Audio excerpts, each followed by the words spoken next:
So today what we are going to talk about is हम आज बात करेंगे about transportation. So when we talk about transportation, आपके दिमाग में सबसे पहले क्या आता है? When we talk about transportation, आपके दिमाग में सबसे पहले क्या आता है? Transporting of goods from one place to the other. एक Yes, जगह sir. से दूसरी जगह पे ट्रांसपोर्ट करना, करेक्ट? और Yes, sir. ट्रांसपोर्टेशन बहुत जरूरी है. ट्रांसपोर्टेशन क्यों जरूरी है? क्योंकि अगर आपको एक जगह पे आपकी कोई मैन्युफैक्चरिंग होती किसी चीज की, तो आपको कहीं दूसरी जगह पे उसकी यूटिलाइजेशन हो रही है, तो आपको एक जगह से दूसरी जगह पे चीजों को ट्रांसपोर्ट करना पड़ता है. अगर हमारे घर की बात करें तो हमारे घर में बहुत सारे ऐसे वेजिटेबल्स आते हैं, फ्रूट्स आते हैं, जो कि ट्रांसपोर्ट होके हमारे घर तक आते हैं. हमने घर में तो नहीं उगाते ना सारे फ्रूट्स एंड वेजिटेबल्स, वो ट्रांसपोर्ट होके हमारे घर तक आते हैं. So transportation is a very very important process in a life process. हमारे लाइफ प्रोसेसेस के अंदर ट्रांसपोर्टेशन एक बहुत इंपॉर्टेंट प्रोसेस है.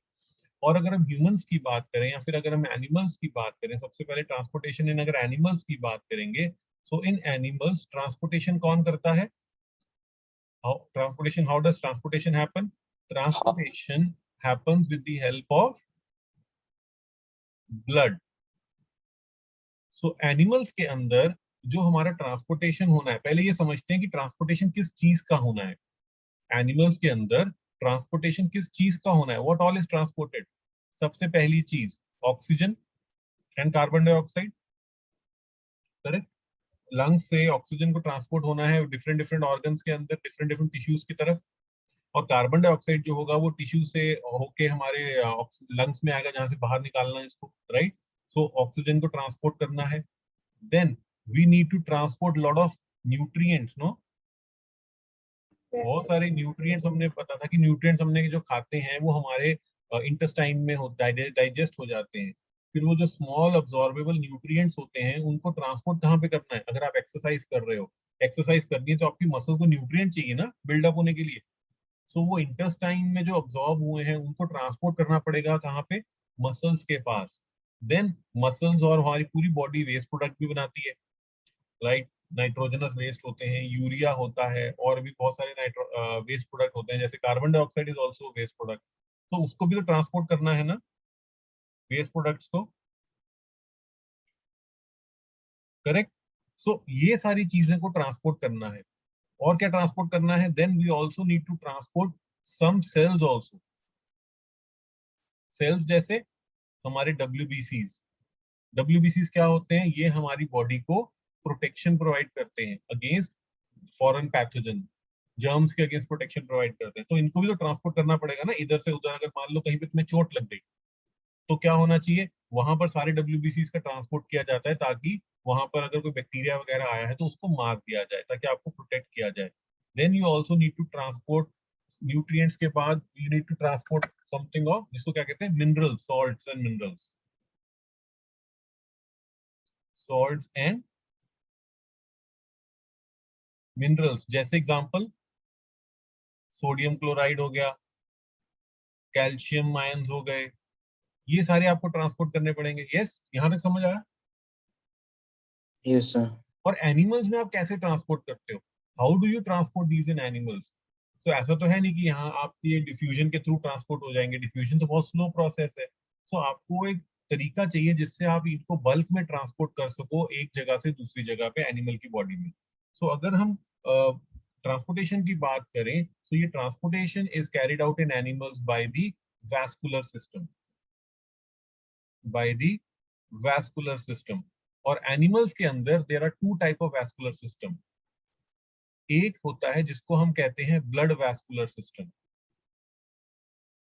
एक होता है ब्लड वैस्कुलर सिस्टम, और दूसरा होता है लिम्फेटिक सिस्टम.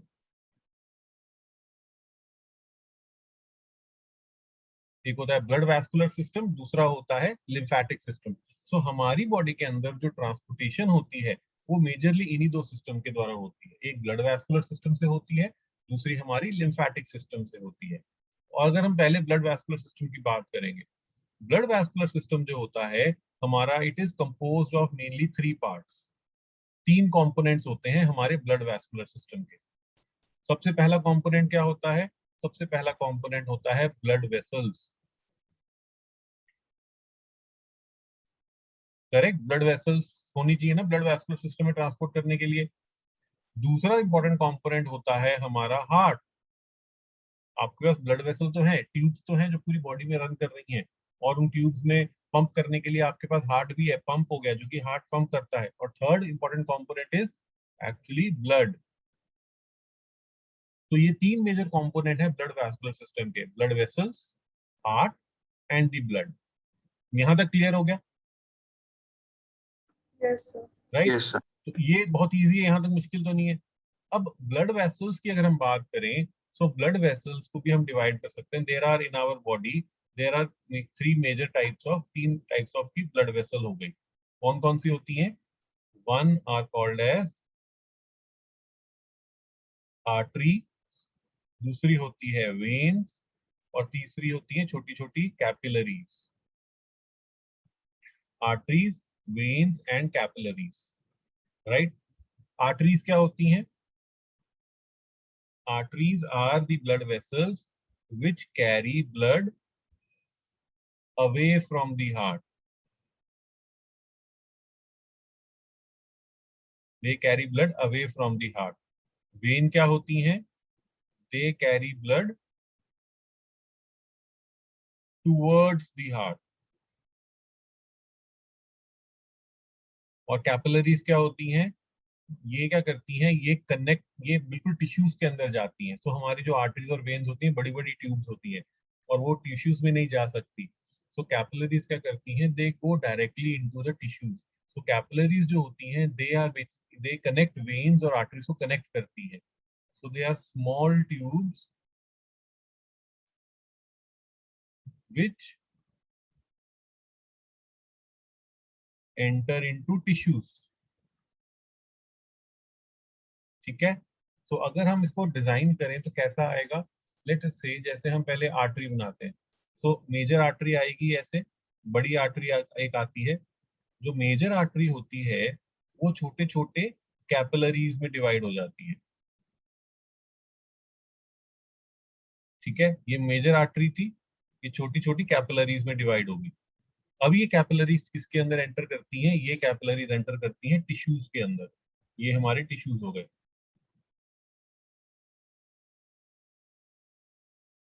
और ये टिश्यू में क्या होगा? ये ऑक्सीजनेटेड ब्लड था, ऑक्सीजनेटेड ब्लड क्या हो जाएगा? ऑक्सीजनेटेड टिश्यू क्या करता है? ऑक्सीजनेटेड ब्लड से क्या करता है? ऑक्सीजन ले लेगा, और वो ऑक्सीजनेटेड ब्लड क्या हो जाएगा? डीऑक्सीजनेटेड। और वो डीऑक्सीजनेटेड ब्लड जो है वो सारा मिलके क्या बनाता है?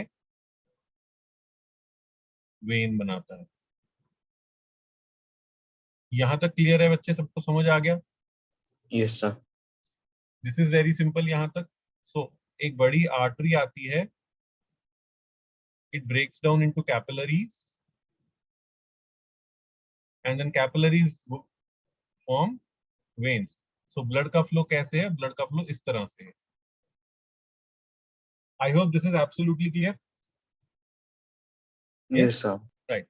सो दिस इज हमारा जो सर्कुलेटरी सिस्टम है, जो हमारा ब्लड वैस्कुलर सिस्टम है, it is composed of blood vessels, heart and blood. तो हमने पहले ब्लड वेसल्स की बात करी, लेकिन सबसे पहले what we need to talk about is we need to talk about blood. लेकिन हम अभी ब्लड वेसल्स शुरू करते हैं, तो ये कंप्लीट ब्लड वेसल्स। ठीक है? तो जो ब्लड वेसल्स होती हैं इनका मेन काम क्या होता है? ये ब्लड को एक जगह से दूसरी जगह लेके जाती है। So these are like tubes. जैसे हमारे घर में पाइप्स होते हैं ना, जो पानी को इधर उधर लेके जाते हैं। यस? इसी Yes, तरह sir. हमारी बॉडी के अंदर ब्लड वेसल्स हैं, जो कि ब्लड को पूरी बॉडी के अंदर हमारे लेके जा रही हैं, इधर से उधर लेके जाती हैं। अब दोनों ब्लड वेसल्स में थोड़ा डिफरेंस होता है। There is a difference between artery and a vein. So अगर हम बात करें कि आर्टरी क्या होती है, आर्टरी में और वेन के अंदर कोई फर्क होता है? यस, बिल्कुल होता है। सो अगर आर्टरी की बात करूं, सबसे पहला डिफरेंस ये होता है कि जो आर्टरी होती है ना, उसकी वॉल बड़ी थिक होती है। सो आर्टरीज जो होती हैं दे आर थिक वॉल्ड, और वेन्स जो होती हैं दे आर थिन वॉल्ड। ऐसा क्यों भला? ऐसा क्यों भला? बिकॉज जो हमारी आर्टरीज होती हैं वो कहाँ से आ रही हैं? वो हमारा जो ब्लड लेके आ रही है कहाँ से? डायरेक्टली हार्ट से ब्लड लेके आती है। तो हार्ट क्या करता है, डायरेक्टली आर्टरीज के अंदर ब्लड पंप कर रहा है। सो हार्ट क्या है, हार्ट एक तरीके से इमेजिन करो, heart is like a pump. वो पंप जो है वो डायरेक्टली उसके अंदर ब्लड पंप कर रहा है आर्टरीज के अंदर। सो क्या होगा, जो प्रेशर होगा it will be very high, yes और नो। Yes, sir. तो जो आर्टरीज के अंदर, क्योंकि because the blood heart is pumping blood directly into the arteries, तो जो प्रेशर होगा, जो ब्लड का प्रेशर होगा आर्टरीज के अंदर वो काफी हाई होगा, जिसकी वजह से आर्टरीज की वॉल्स जो होनी चाहिए वो काफी थिक होनी चाहिए। सो अगर मैं एक आर्टरी को काट के दिखाऊं तो कैसी दिखेगी आर्टरी, ऐसी दिखेगी, ये देखो। So if I cut N artery का सेक्शन काट के दिखाएं, सो आर्टरी आपको ऐसे दिखेगा, ये थिन ल्यूमन होगा उसका, और उसकी बहुत ही थिक वॉल होंगी, ये उसकी थिक वॉल है आर्टरी, ठीक है। उसका ये ल्यूमन देखो कितना पतला है। लेकिन अगर वेन देखोगे, वेन उसकी कॉन्ट्ररी, वेन की जो वॉल होती है बड़ी थिन होती है, और ये वेन का ल्यूमन होता है ऐसे। देखो वेन का ज्यादा बड़ा है ना ल्यूमन। ल्यूमन पता है क्या होता है? No, sir. नो, तो पूछो फिर what is lumen. Lumen is जो अंदर वाली स्पेस होती है उसको हम ल्यूमन कहते हैं, this is called as lumen, this is called as lumen, ये ल्यूमन है। और ये क्या है, ये इसकी सेल, ये इसकी वॉल है, ये इसकी वॉल है। सो अब मुझे बताओ आर्टरी की वॉल ज्यादा थिक है या वेन की वॉल ज्यादा थिक है? आर्टरी की वॉल Artery. ज्यादा मोटी है या वेन की वॉल? आर्टरी की वो मोटी है ना ज्यादा। Yes, sir. क्यों? क्योंकि आर्टरी में हार्ट जो होता है वो डायरेक्टली ब्लड पंप कर रहा है, जिसकी वजह से there is high pressure in the arteries. तो इसलिए आर्टरी की वॉल्स को ज्यादा थिक होना पड़ता है टू प्रोटेक्ट करने के लिए कि आर्टरी कहीं रप्चर ना हो जाए, ठीक है। और वेन्स में तो प्रेशर हार्ट से तो नहीं आ रहा है, वेन तो हमारी टिश्यू से ब्लड को लेके जा रही है हार्ट की तरफ, तो उनके अंदर जो होता है ब्लड बहुत स्लोली स्लोली फ्लो करता है, तो उनके अंदर इतना प्रेशर नहीं होता, इसलिए उनको इतनी मोटी वॉल की जरूरत ही नहीं होती है, करेक्ट। दूसरा एक बहुत इंपॉर्टेंट पॉइंट, जो आर्टरी होती है इसके अंदर जो वॉल्स होते हैं दे आर एब्सेंट, लेकिन वेन के अंदर वॉल्स जो होते हैं they are present. Now what are valves? Valves क्या होते हैं कि अगर इमेजिन करो ये एक पाइप है, दिस इज अ पाइप, इसके अंदर जो ब्लड फ्लो कर रहा है वो इस तरफ फ्लो कर रहा है, करेक्ट। बट अगर बैक बैक फ्लो मार जाए तो क्या होगा? बैक फ्लो भी तो कर सकता है ना ब्लड। Yes, sir. यस। तो बैक फ्लो को आप कैसे प्रिवेंट करोगे? सो बैक फ्लो को प्रिवेंट करने के लिए क्या होता है, वेन्स के अंदर, वेन्स के अंदर एक वॉल्स होते हैं, मसल का टिश्यू होता है, ऐसे वॉल्स होते हैं। तो जब कभी भी फ्लो एक तरफ, ताकि वो फ्लो जो है वो एक ही डायरेक्शन में हो जाए, सो अगर हम वॉल्स बनाएं, सो वॉल्स जो है वो समथिंग लाइक ऐसे बनेंगे, तो ऐसे वॉल्स हैं वो। तो अब क्या होगा, जब तक तो ब्लड इधर इस तरफ फ्लो करेगा, वॉल्व खुले रहेंगे, लेकिन जैसे ही ब्लड उल्टा फ्लो करने की कोशिश करेगा, व्हाट विल हैपन इज ये वॉल्व ऐसे बंद हो जाएंगे, करेक्ट। सो वॉल्स का फंक्शन क्या होता है, they they make sure that the blood flows only in one direction. So walls are present to prevent backflow of the blood, to prevent backflow of blood. यहां तक clear हुआ?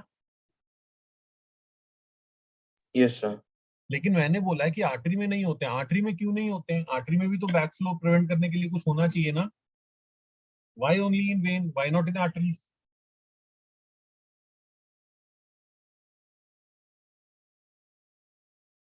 इसका main reason ये है कि अभी बोला मैंने, आर्टरी के अंदर क्या होता है, हार्ट जो होता है डायरेक्टली पंप कर रहा है ना आर्टरी के अंदर, सो आर्टरी के अंदर प्रेशर से आ रहा होगा ब्लड, यस और नो।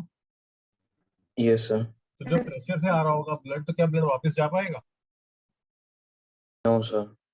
तो जब पंप के साथ आपने डायरेक्टली कनेक्ट किया हुआ है आर्टरी को, और पंप इस बहुत प्रेशर से पंप हो रहा है ब्लड अंदर, तो ब्लड कभी वापस जा ही नहीं पाएगा ना, क्योंकि उसके अंदर तो प्रेशर से पंप हो रहा है। लेकिन वेन्स के अंदर बहुत प्रेशर से नहीं आ रहा ब्लड, वो तो टिश्यू से लेके आ रहा है ब्लड, और बहुत स्लोली फ्लो करता है ब्लड वेन के अंदर। लेकिन आर्टरी के अंदर बहुत प्रेशर से पंप किया जा रहा है। सो आर्टरी के अंदर वॉल्स की जरूरत ही नहीं है, क्योंकि ब्लड वापस जा ही नहीं सकता, क्योंकि पीछे से बहुत प्रेशर से ब्लड आ रहा है। Correct? I hope this is absolutely clear. Yes, sir. ठीक है। And then the third difference is, arteries जो होती हैं they carry blood away from the heart, they carry blood away from heart, और वेन्स क्या करती हैं, they carry blood towards the heart.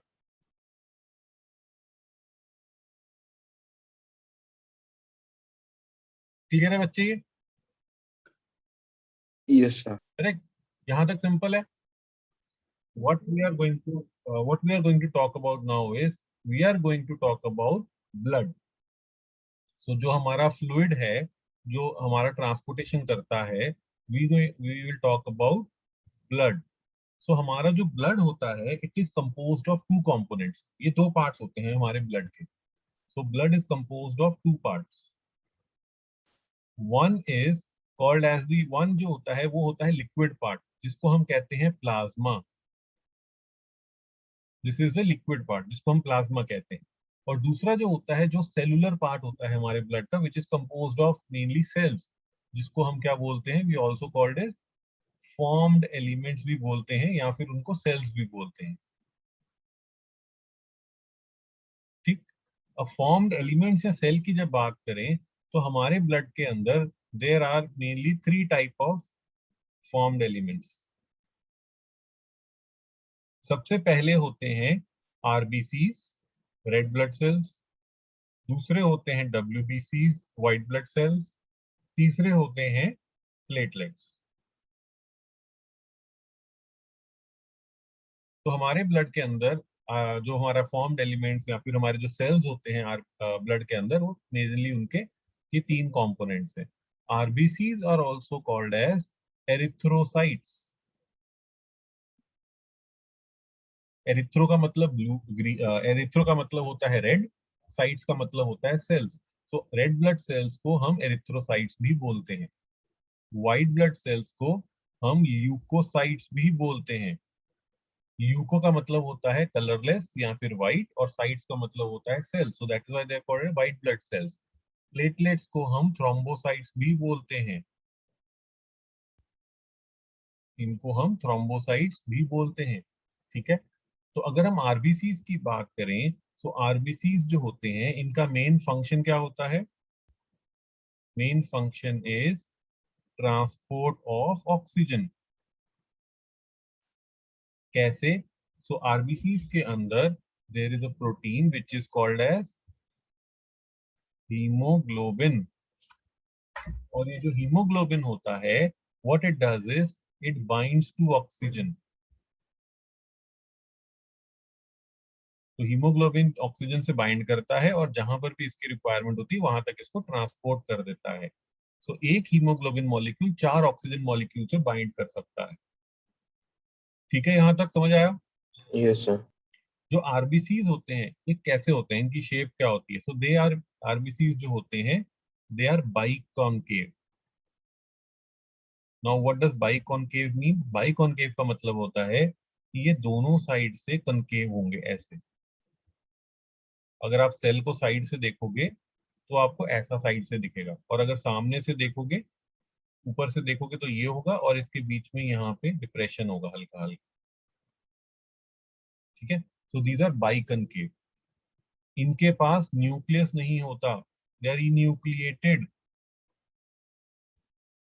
इनके पास न्यूक्लियस नहीं होता, दे आर इन्यूक्लिएटेड, तो इनके पास अपना न्यूक्लियस नहीं है। ठीक है। फिर इनका जो लाइफ स्पैन होता है, लाइफ स्पैन का मतलब ये कितने दिन तक जिंदा रहते हैं, ये 120 दिन तक जिंदा रहते हैं, 120 डेज। ठीक है, यहां तक समझ आया बेटा? Yes, sir. और आरबीसीज जो होते हैं, इनका सबसे मेजर काम जो है, that is transport of oxygen. जो हीमोग्लोबिन की हेल्प से ये ऑक्सीजन को ट्रांसपोर्ट करते हैं, इनका सबसे मेजर काम ये है। सो जब इनका मेजर काम ये है, तो इनको न्यूक्लियस की क्या जरूरत है? जब इनको पता ही है कि भाई हमने करना ये इतना ही है, हमें कुछ और ज्यादा नहीं करना, तो that is why they don't have that nucleus. Nucleus को जगह हटा दी ताकि उसमें और जगह अकोमोडेट हो पाए, ऑक्सीजन अकोमोडेट हो जाए। दूसरी बहुत सारी इंपॉर्टेंट चीज है कि आरबीसीज के अंदर, ह्यूमन आरबीसीज के अंदर माइटोकॉन्ड्रिया भी नहीं होता है। तो अब जब माइटोकॉन्ड्रिया नहीं होता है तो इनके अंदर रेस्पिरेशन कैसी होगी, इनको एनर्जी कहाँ से मिलेगी? Energy is by only by glycolysis. सिर्फ इनके अंदर ग्लाइकोलिसिस होती है। याद है हमने जब रेस्पिरेशन वाला चैप्टर पढ़ा था तो उसके अंदर हमने बात करी थी कि एरोबिक रेस्पिरेशन और एनारोबिक रेस्पिरेशन के पहले एक स्टेप होता है, दोनों के पहले, जिसको हम ग्लाइकोलिसिस कहते हैं। Yes, sir. तो ये ग्लाइकोलिसिस ही इनसे इनका एनर्जी सोर्स है। इनको और इनके पास कुछ और है नहीं, न्यूक्लियस भी नहीं है, माइटोकॉन्ड्रिया भी नहीं है, तो ये और कुछ कर नहीं सकते, सिर्फ ये ग्लाइकोलिसिस ही कर सकते हैं और वही इनका एनर्जी सोर्स है। ठीक। देन दूसरे होते हैं हमारे डब्ल्यूबीसीज।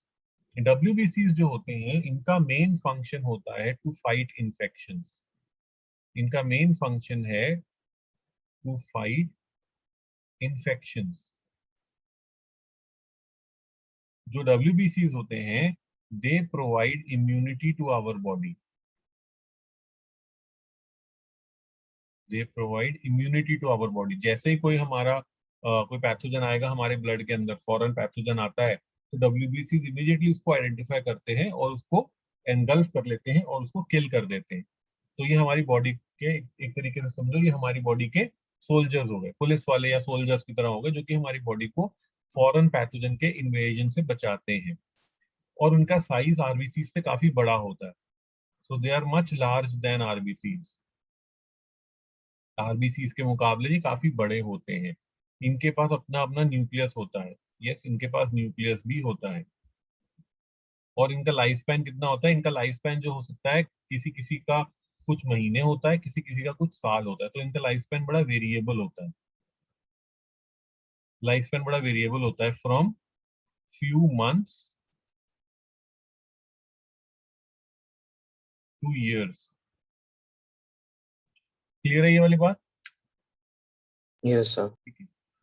दूसरे हो गए प्लेटलेट्स। प्लेटलेट्स या फिर इनको थ्रोम्बोसाइट्स भी कहते हैं।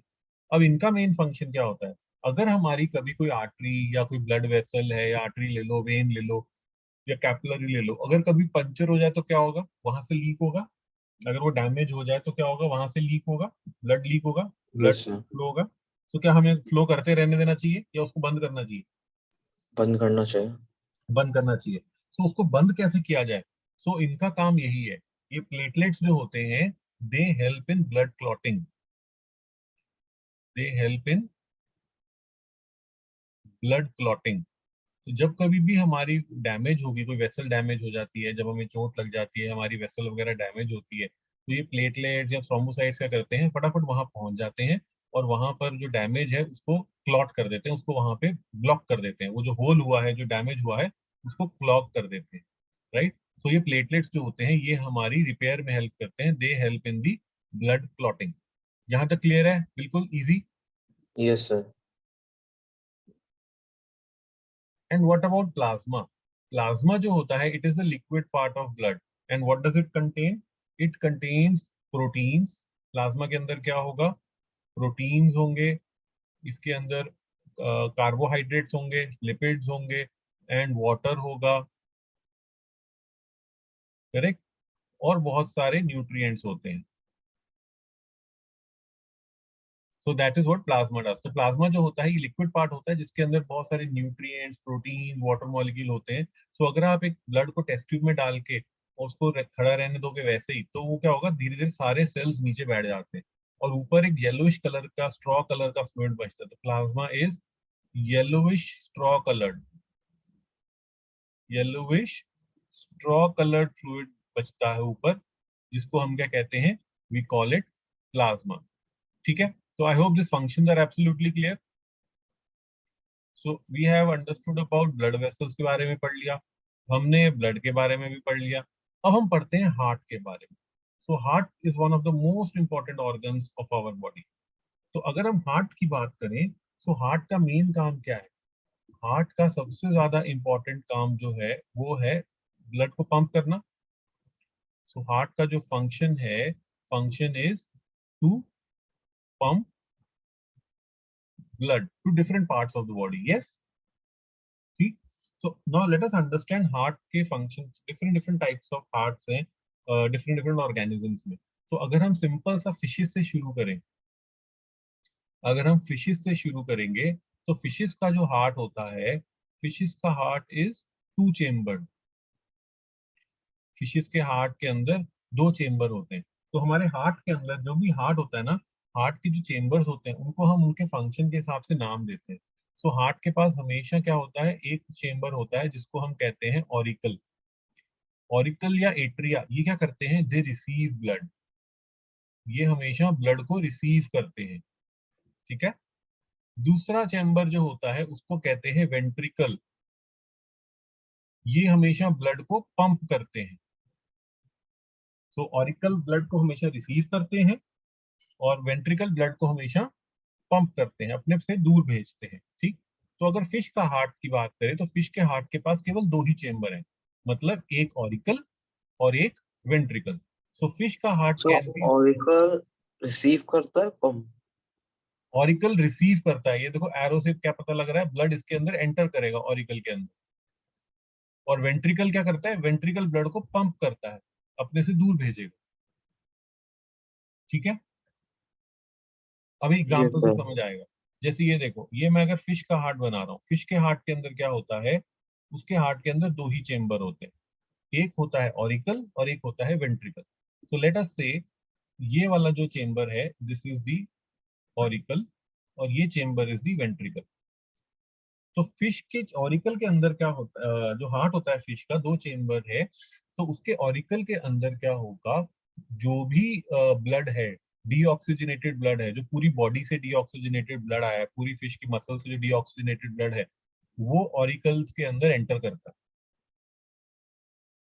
तो फिश की बॉडी से जो ब्लड है, डीऑक्सीजनेटेड ब्लड है, वो ऑरिकल्स के अंदर एंटर करेगा पहले. All deoxygenated blood from the body of the fish comes into the auricle. Auricles के बाद वो कहाँ जाएगा, वेंट्रिकल में जाएगा. वेंट्रिकल के बाद, अब वेंट्रिकल किस में पंप करेंगे, डीऑक्सीजनेटेड ब्लड, जो वेंट्रिकल का जो डीऑक्सीजनेटेड ब्लड है वो कहाँ जाता है, it goes into the gills. Fish के गिल्स पता है ना आपको, यस सर. के पास गिल्स होते हैं जहां पर फिश जब पानी पीती है, एनगल्फ करती है वाटर को, दैट वाटर जो होता है वो वाटर गिल्स के ऊपर पास करता है. और उस वाटर से क्या होता है, जब हमारा डीऑक्सीजनेटेड ब्लड उन गिल्स के ऊपर से पास कर रहा होता है, हमारा डीऑक्सीजनेटेड ब्लड इन गिल्स में से पास करेगा तो क्या होगा, यहाँ से जो ऑक्सीजन होती है, जो फ्रेश वाटर से जो ऑक्सीजन होती है, वो हमारे डीऑक्सीजनेटेड ब्लड में डिफ्यूज कर जाती है. और जो डीऑक्सीजनेटेड ब्लड से CO2 होती है, वो वाटर के अंदर डिफ्यूज कर जाती है. और इसके बाद इसकी वजह से क्या होता है, हमारा जो ब्लड होता है, वो जो फिश का जो ब्लड होता है वो क्या हो जाता है, ऑक्सीजनेटेड हो जाता है. तो जो ब्लड गिल्स के बाहर निकल रहा है वो क्या है, ऑक्सीजनेटेड है. और फिर वो कहाँ जाएगा, वो फुल बॉडी पार्ट्स में जाएगा. और बॉडी पार्ट्स में क्या होगा, बॉडी पार्ट्स में वो ब्लड को यूज किया जाएगा. यस. और वो ब्लड का क्या होगा, जब वो ब्लड को यूज होगा तो क्या होगा, उसकी ऑक्सीजन यूज हो जाएगी and it will become deoxygenated, जो कि फिर ऑरिकल में चला जाएगा. सो फ्लो क्या है, बॉडी पार्ट से blood goes into the, deoxygenated blood goes into the auricles, auricle से it goes into the ventricle, ventricle से it goes into the gills, gills में वो ऑक्सीजनेशन होता है.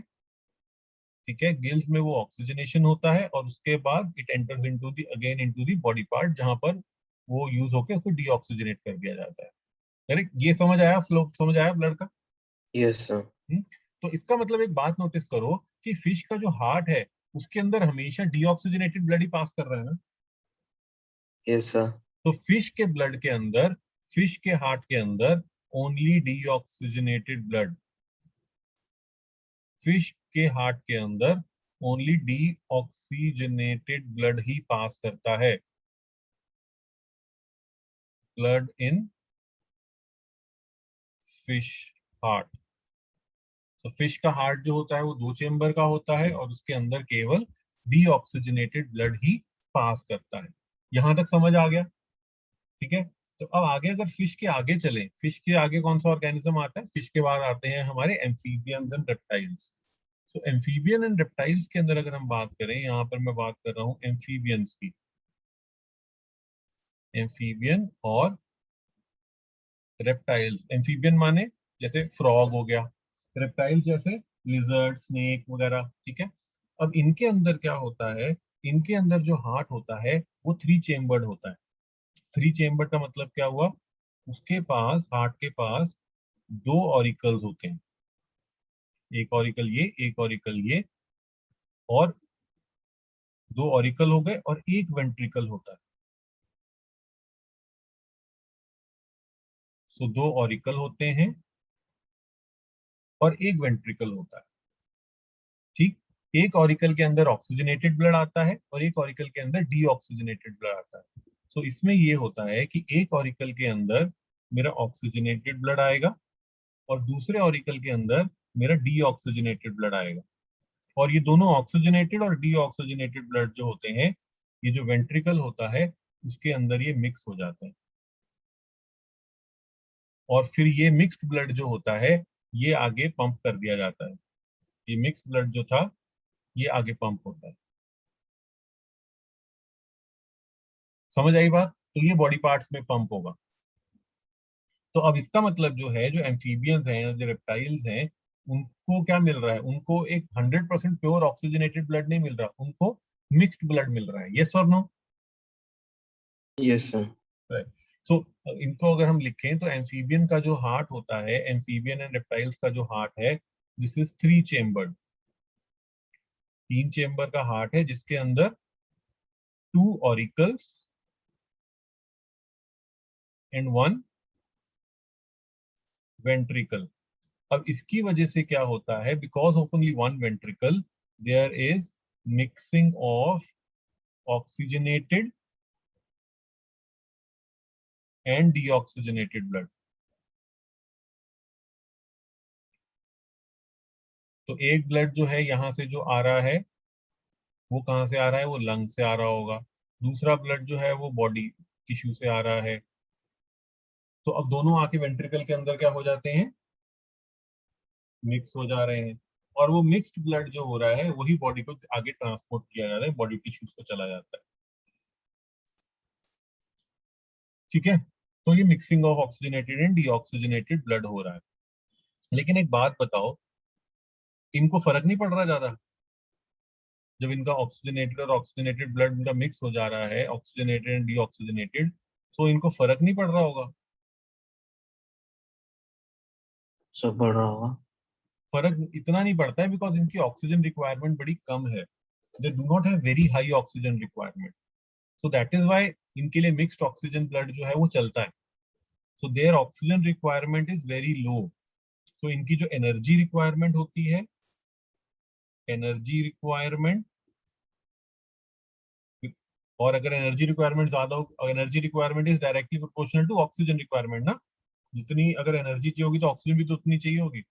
तो इनकी एनर्जी रिक्वायरमेंट जो होती है is low, so that is why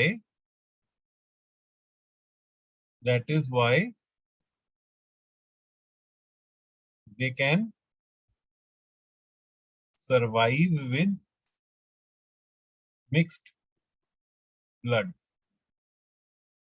समझ आई बात? क्योंकि इनको इतना चाहिए नहीं ना, इतनी ऑक्सीजन इनको चाहिए नहीं, जितनी इनको चाहिए उतनी इनको मिल जाती है मिक्सिंग से भी। समझ आई बात? yes sir, है ना? इनको उतनी मिक्सिंग से भी मिल जाती है, जितनी इनको ऑक्सीजन की वैल्यू चाहिए उतनी इनको मिक्सिंग से मिल जाती है, तब भी इसको, इसलिए इनको इतना प्रॉब्लम नहीं होता है, ठीक है। लेकिन अब हम अगली कैटेगरी में, यहाँ तक क्लियर हो गया? yes sir, Yes, sir. अब एक अगली कैटेगरी में चलते हैं जिनको हम कहते हैं बर्ड्स या mammals. So we talk about birds और mammals. Now birds and mammals जो हैं, इनकी एनर्जी रिक्वायरमेंट ज्यादा होती है। क्यों ज्यादा होती है? क्योंकि अभी तक जो तुमने पढ़ा, ऊपर फिशेस पढ़ी, फिर तुमने एम्फीबियंस पढ़े, रेप्टाइल्स पढ़े, ये सारे जो होते हैं ना, ये अपना बॉडी टेम्परेचर कांस्टेंट मेंटेन करके नहीं रख सकते। इनको क्या कहते हैं? इनको कहते हैं कोल्ड ब्लडेड एनिमल्स। और बर्ड्स एंड मैमल्स जो हैं, these are called as warm blooded animals. तो वार्म ब्लडेड एनिमल कौन से होते हैं? ये वो नहीं होते जिनका ब्लड वार्म होता है। वार्म ब्लडेड एनिमल वो होते हैं जो अपना बॉडी टेम्परेचर मेंटेन करके रख सकते हैं। ठीक है, दे maintain a constant body temperature. मतलब अगर बाहर सर्दी है, अगर बाहर 10 डिग्री सेल्सियस है, तब भी तुम्हारा टेम्परेचर क्या होगा बॉडी का? 37 डिग्री। लेकिन अगर बाहर बहुत ज्यादा गर्मी है, 45 डिग्री सेल्सियस है अगर बाहर टेम्परेचर, तब भी तुम्हारी बॉडी का टेम्परेचर क्या होगा? 37 डिग्री सेल्सियस। तो तुम्हारे बॉडी टेम्परेचर चेंज नहीं होगा, बाहर जितना मर्जी चेंज होता रहे, लेकिन तुम्हारी बॉडी टेम्परेचर चेंज नहीं होगा। लेकिन रेप्टाइल्स और रेप्टाइल्स के केस में, एम्फीबियंस के केस में, और फिशेस के केस में क्या होता है, जो बाहर बॉडी का बाहर टेम्परेचर होता है, एनवायरनमेंट का जो टेम्परेचर होता है, उसी के हिसाब से उनकी बॉडी का टेम्परेचर चेंज होने लगता है। इसीलिए तुमने देखा होगा ना कि जो खास करके सर्दियों में तुम्हें घर में लिजर्ड्स नहीं मिलती है कभी भी, Yes, sir. क्योंकि वो कहाँ चली जाती है? वो हाइबरनेशन में चली जाती है, बिकॉज वो अपने वो उतने लो टेम्परेचर में सर्वाइव नहीं कर सकती। तो वो हाइबरनेट करती हैं, इनएक्टिव हो जाती हैं सर्दियों के मौसम के लिए, राइट। लेकिन बर्ड्स एंड मैमल्स तो सारे साल रहते हैं। ये वार्म ब्लडेड एनिमल्स हैं, ये अपने बॉडी टेम्परेचर को कॉन्स्टेंटली मेंटेन करके रखते हैं 37 डिग्री सेल्सियस, इररिस्पेक्टिव कि बाहर क्या टेम्परेचर है, उनको नहीं फर्क पड़ता। ठीक है ना, सर्दियों में भी तुम्हारा टेम्परेचर सेम ही रहता है ना? Yes, चेंज कर sir. लेते हो? सेम रहता है। तो ये सब करने के लिए, अपना बॉडी टेम्परेचर को कांस्टेंट मेंटेन करने के लिए एनर्जी भी तो लगेगी ना। सो इनकी जो एनर्जी रिक्वायरमेंट होती है, इनकी एनर्जी रिक्वायरमेंट जो होती है वो हाई हो जाती है। और जब एनर्जी रिक्वायरमेंट हाई है, तो इसका मतलब है इनको ऑक्सीजन रिक्वायरमेंट भी ज्यादा होगी। तो जब ऑक्सीजन रिक्वायरमेंट ज्यादा होगी, तो तुम्हें क्या लगता है कि क्या ये मिक्स ब्लड से सरवाइव कर पाएंगे? No, sir. नहीं कर पाएंगे। तो इनको प्योर ऑक्सीजनेटेड ब्लड चाहिए होगा।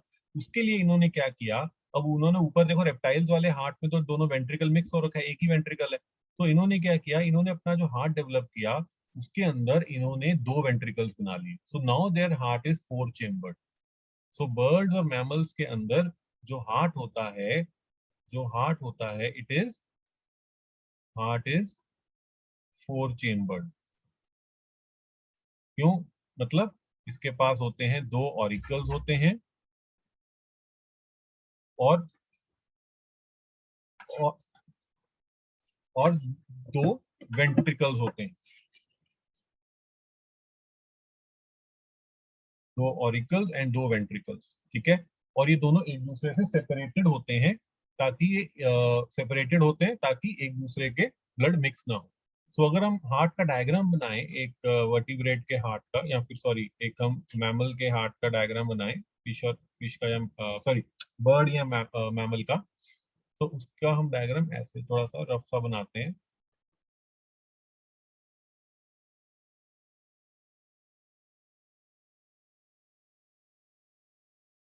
ठीक है, ये ऊपर वाले मेरे ऑरिकल्स हो गए, इनकी वॉल्स देखो, पतली बनाओगे इनकी वॉल्स, और नीचे वाले मेरे वेंट्रिकल हो गए।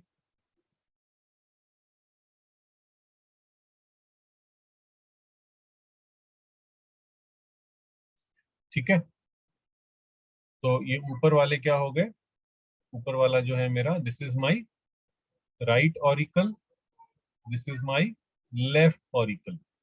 ये है मेरा राइट वेंट्रिकल, ये है मेरा लेफ्ट वेंट्रिकल। यहां तक समझ आया? Yes, sir. ये 4 चेम्बर हो गए हार्ट के।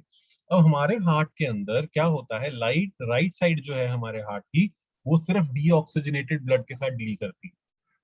तो हमारी पूरी बॉडी से, अगर हम यहाँ पूरी बॉडी का ऐसे लिखेंगे, पूरी बॉडी से, upper body and lower body, so upper body और लोअर बॉडी से ब्लड जो है, डीऑक्सीजनेटेड ब्लड जो है, वो inferior and superior vena cava से आता है। तो ऊपर से जो हमारा अपर बॉडी से, चेस्ट हो गया, ब्रेन हो गया, आर्म्स हो गई, नेक हो गया, उससे जो हमारा ब्लड आ रहा है, डीऑक्सीजनेटेड ब्लड जो होता है, it enters into the heart through the superior vena cava.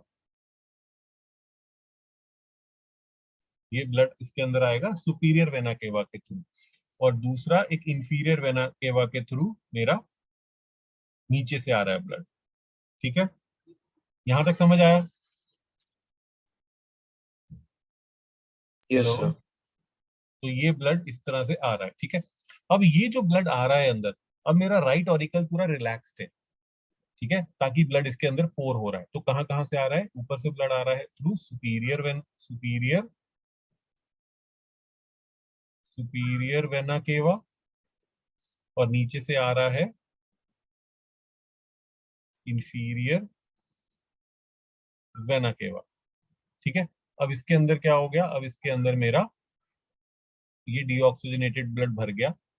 अब ये डीऑक्सीजनेटेड ब्लड जो है, जब मेरा ये राइट ऑरिकल कॉन्ट्रैक्ट करेगा, पहले अभी तो रिलैक्स था ना ये, अभी ये रिलैक्स था, तो अब ये कॉन्ट्रैक्ट करेगा, तो सारा ब्लड कहाँ जाएगा? यहाँ पर आ जाएगा ना, राइट वेंट्रिकल में आ जाएगा, यस और नो? Yes, sir. तो राइट Yes, वेंट्रिकल sir. में आ जाएगा। अब राइट वेंट्रिकल में आने के बाद मेरा राइट ऑरिकल कॉन्ट्रैक्ट किया, तो सारा ब्लड राइट वेंट्रिकल में आ गया। अब क्या होगा? मेरा राइट वेंट्रिकल जो है वो कॉन्ट्रैक्ट करेगा, और ब्लड कहाँ जाएगा? राइट वेंट्रिकल जब कॉन्ट्रैक्ट करेगा तो मेरा ब्लड इस वेसल, ब्लड वेसल में चला जाएगा, जिसको क्या बोलते हैं? Pulmonary artery. तो ये वाली ब्लड वेसल में चला जाएगा, जिसको बोलते हैं पल्मोनरी आर्टरी। और ये कहाँ जाती है? ये जाती है टूवर्ड्स लंग्स, ठीक है। लेकिन एक बात बताओ, जब ये मेरा राइट वेंट्रिकल कॉन्ट्रैक्ट करेगा तो मेरा ब्लड वापस भी तो जा सकता है ऑरिकल के अंदर, यस? Yes, sir. तो उसको वापस जाने से रोकने के लिए ना, यहाँ पर भी वॉल्स होते हैं, राइट ऑरिकल और वेंट्रिकल के बीच में, देख रहे हो ये वॉल्स होते हैं, ताकि ब्लड वापस ना भाग जाए ऑरिकल के अंदर। तो ये वॉल्व कौन सा है? जो लेफ्ट राइट साइड पे ये जो वॉल्व है, इसको बोलते हैं tricuspid valve. This is called as tricuspid valve. तो ये जैसे ही मेरा वेंट्रिकल कॉन्ट्रैक्ट करता है ना, ताकि ब्लड को ये पल्मोनरी आर्टरी में भेज सके, इमीडिएटली मेरा ट्राइकस्पिड वॉल्व बंद हो जाता है, ताकि ब्लड जो है वो वापस ऑरिकल में ना चला जाए। यहां तक क्लियर है? Yes, तो sir. यस, या तो अब ये मेरा ब्लड यहाँ तक चला गया, लंग्स में चला गया। लंग्स के अंदर क्या होगा? उसकी ऑक्सीडेशन होगी, ब्लड की ऑक्सीडेशन। ऑक्सीडेशन का मतलब है ब्लड वहां पर ऑक्सीजनेशन होगा, ठीक है। तो वो ऑक्सीजनेटेड ब्लड जो है मेरी लंग से आता है, और it enters into my right auricle. कौन लेके आता है उसको? Pulmonary vein. This is called as pulmonary vein. तो पल्मोनरी वेन जो है वो ब्लड को लेके आती है राइट ऑरिकल के अंदर, लेफ्ट ऑरिकल के अंदर। अब लेफ्ट ऑरिकल के अंदर मेरा ऑक्सीजनेटेड ब्लड आता है, और फिर लेफ्ट ऑरिकल कॉन्ट्रैक्ट करता है किसके अंदर? लेफ्ट वेंट्रिकल के अंदर ब्लड चला जाएगा। और लेफ्ट वेंट्रिकल जब कॉन्ट्रैक्ट करेगा तो ये ब्लड किसके अंदर जाता है? एक ब्लड वेसल होती है यहाँ पर, इसको बोलते हैं अयोटा। वो अयोटा कहाँ लेके जाती है ब्लड को? वो ब्लड को पूरी बॉडी में लेके जाती है। तो ये ब्लड अयोटा के अंदर चला गया। ये क्या है? मेरी अयोटा। तो लेफ्ट वेंट्रिकल से ब्लड कहाँ पे जा रहा है? अयोटा के अंदर, जो कि फिर पूरी बॉडी में सप्लाई करती है ब्लड। यहां तक क्लियर हुआ ये वाली बात? Yes, sir. ठीक है। और सेम कंसेप्ट यहाँ पर भी लगेगा बेटा। यहाँ पर भी सेम कंसेप्ट लगेगा कि अयोटा में जब ब्लड पंप करा होगा तो ब्लड वापस भी तो जा सकता है लेफ्ट ऑरिकल के अंदर। सो लेफ्ट ऑरिकल के अंदर वापस ना जाए, इसलिए यहाँ पर भी वॉल्व होते हैं। इस साइड के वॉल्व को क्या बोलते हैं? Bicuspid valve. इसको बोलते हैं बाइकस्पिड वॉल्व, ठीक है। या फिर इसको मिट्रल वॉल्व भी बोलते हैं।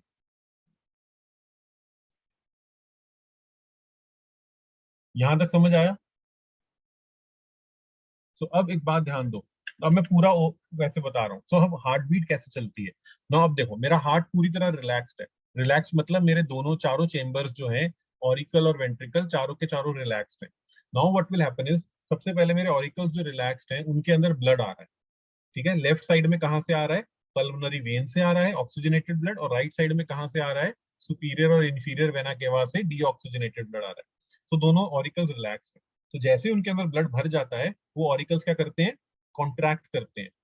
जैसे ही वो कॉन्ट्रैक्ट करेंगे तो क्या हो जाएगा, सारे का सारा ब्लड कहाँ चला जाएगा, वेंट्रिकल्स में चला जाएगा। डीऑक्सीजनेटेड ब्लड राइट वेंट्रिकल में जाएगा और ऑक्सीजनेटेड वाला लेफ्ट वेंट्रिकल में जाएगा। तो ये क्या होगा, जैसे ही इसके अंदर चला जाएगा, मेरे वेंट्रिकल्स रिलैक्स कर रहे थे, अब मेरे वेंट्रिकल्स भी कॉन्ट्रैक्ट करने लगेंगे। तो जब मेरे वेंट्रिकल कॉन्ट्रैक्ट करेंगे तो वो क्या करेंगे, ब्लड को कहाँ पंप कर देंगे, वो राइट वेंट्रिकल जो है वो ब्लड को पंप कर देगा पल्मोनरी आर्टरी के अंदर, और वो किसके अंदर पंप कर देगा, लेफ्ट वेंट्रिकल इनटू अयोर्टा के अंदर। करेक्ट, फिर मेरे वेंट्रिकल भी रिलैक्स हो जाएंगे और फिर से वही साइकिल चलती रहेगी। समझ आई बात ये वाली? आई hope this is Yes, absolutely sir. Clear. Easy है, मुश्किल तो नहीं है, Yes, राइट? sir. हाँ, एक बात और नोटिस करो इस डायग्राम के अंदर कि मैंने वेंट्रिकल की वॉल्स को देखो कितना थिक बनाया है यहाँ पे, लेकिन ऑरिकल्स की वॉल बड़ी पतली पतली है यहाँ पे। सो ऑरिकल की वॉल हमेशा पतली बनाओगे क्योंकि ऑरिकल ने ब्लड को कहाँ तक पंप करना है, सिर्फ आगे वेंट्रिकल तक तो करना है। लेकिन वेंट्रिकल्स की वॉल मोटी बनेगी बिकॉज वेंट्रिकल्स ने ब्लड को तो लंग्स तक पंप करना है या फिर पूरी बॉडी में पंप करना है, तो उसको ज्यादा पावर चाहिए। सो वेंट्रिकल की वॉल्स जो होती हैं हमेशा मोटी होती हैं और ऑरिकल की वॉल्स जो होंगी हमेशा पतली होंगी। यहाँ तक क्लियर हुआ? सर ये डाउट था। यस बच्चे बोलो। सर ये लेफ्ट ऑरिकल का पॉइंट क्या है, जब वो डायरेक्ट लेफ्ट वेंट्रिकल में आके ब्लड जा सकता है एओर्टा के थ्रू? विच पॉइंट, जहाँ पे वॉल्व लगा होता है? नो सर, लेफ्ट ऑरिकल का क्या काम होता है? लेफ्ट ऑरिकल का, okay. So left auricle receive करता है oxygenated blood from the lungs. So left auricle ये ऊपर जो है, it is receiving the oxygenated blood from the lungs. No, ये जो पल्मोनरी वेन है, ये पल्मोनरी वेन जो होती है ये क्या लेके आ रही है, ये ऑक्सीजनेटेड ब्लड लेके आ रही है ना लंग्स से। Yes, it is bringing the oxygenated blood from the lungs. तो वो ऑक्सीजनेटेड ब्लड को रिसीव करता है और उसके बाद फिर वो वेंट्रिकल उसको ब्लड को पंप करता है throughout the body. Okay sir. तो auricle is there to receive the oxygenated blood and ventricle is there to pump the oxygenated blood. Okay Correct?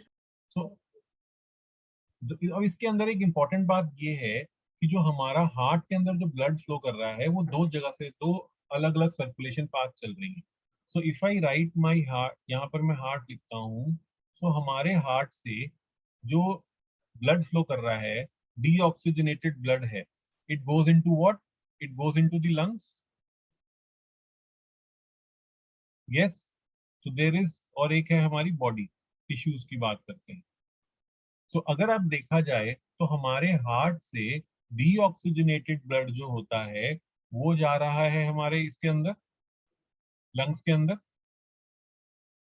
Correct, और लंग्स में से ऑक्सीजनेटेड ब्लड जो है वो आ रहा है हमारे हार्ट के अंदर। यस और नो? और हमारा हार्ट जो होता है वो ऑक्सीजनेटेड ब्लड को पंप कर रहा है टू आवर बॉडी, और बॉडी से डीऑक्सीजनेटेड ब्लड जो है वो सारा इकट्ठा होकर हार्ट में आ रहा है। यस और नो? तो अगर आप ध्यान से देखो तो हमारे हार्ट के अंदर जो ब्लड है वो दो बार पास कर रहा है। यस, हमारे हार्ट में से ब्लड जो है वो दो बार पास कर रहा है। एक बार डीऑक्सीजनेटेड ब्लड आया हार्ट में, फिर लंग्स की तरफ चला गया, दूसरी बार वो ऑक्सीजनेटेड होकर लंग्स से आया, फिर वो हार्ट में आया, फिर बॉडी की तरफ चला गया। So the blood is passing twice from our heart. ठीक, और दूसरी बात अगर हम देखो तो इसमें हार्ट में से डबल सर्कुलेशन चल रही है।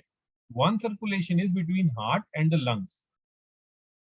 इसको क्या बोलते हैं, this is called as pulmonary circulation.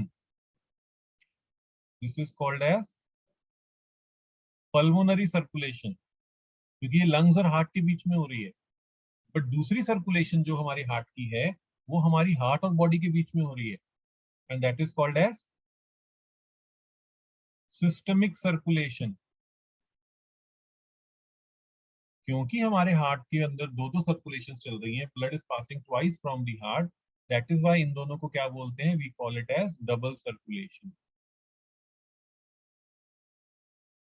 Double circulation. तो हमारे हार्ट के अंदर, या फिर हम अगर मैमल्स की बात करें या फिर हम बर्ड्स की बात करें, तो उनके हार्ट के अंदर डबल सर्कुलेशन चलती है।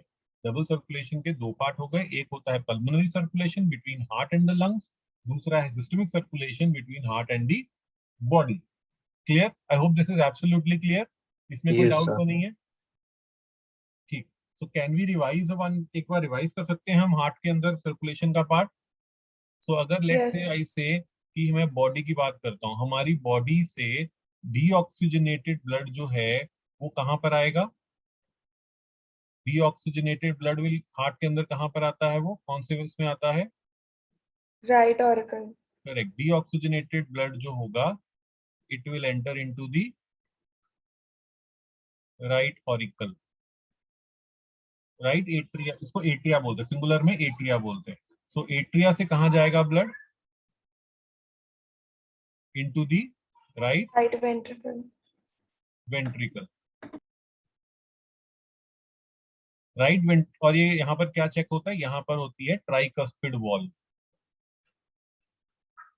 Tricuspid valve. राइट वेंट्रिकल से blood will go to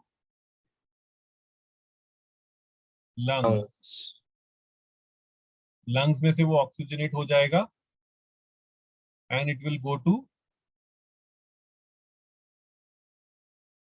left atria, और किसके थ्रू जाता है ये?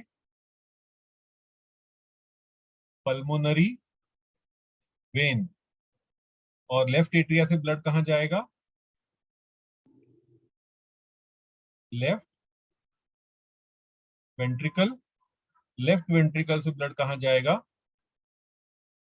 Into the body through aorta। समझ आया सर्कुलेशन ऑफ ब्लड हार्ट के अंदर? Yes, sir. ठीक है, सो this is what is circulatory system, या फिर हमारा ब्लड वैस्कुलर सिस्टम। जो हम ब्लड वैस्कुलर सिस्टम की बात करते हैं, जो ब्लड वैस्कुलर सिस्टम में ट्रांसपोर्टेशन की बात करते हैं, वो ये। आई hope this is absolutely clear.